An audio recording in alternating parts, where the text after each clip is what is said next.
I'm sure maybe like me, you've been wondering how money came to be. What's the origin of money? How did it start? And so this little clip here will help you make sense of it. Okay?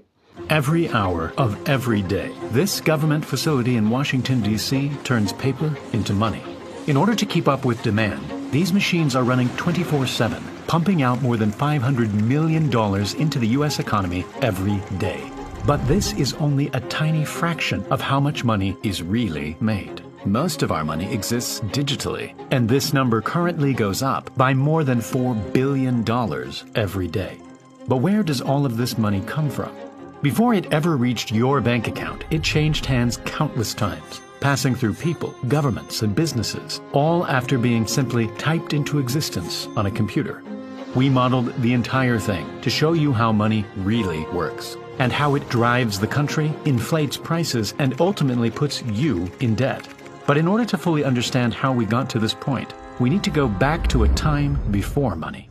If a farmer, thousands of years ago, needed a new tool, he'd go to the local tool maker to buy one.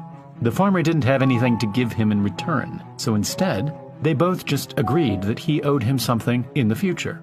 Because the toolmaker trusted the farmer, his promise of future value was an acceptable form of payment. Sure enough, 2 weeks later, the farmer came back and gave him some food from his farm. To make transactions easier, people started to pay using more commonly used items like cattle, grain, and salt. Everyone needed these things, but they were hard to come by, and that's what made them valuable. The farmer could now buy a tool and pay for it right away, using a precise amount of grain that seemed like a fair exchange. This made transactions quicker, and both parties would leave with something valuable to them. But eventually the demand for trade was too much, and paying with a random mix of bulky objects wasn't good enough. People eventually settled on using metal coins, like gold and silver, since they were small, extremely valuable, and would last forever, unlike cattle or grain. Suddenly, trade around the world opened up, and things were being bought and sold all the way from China to Europe.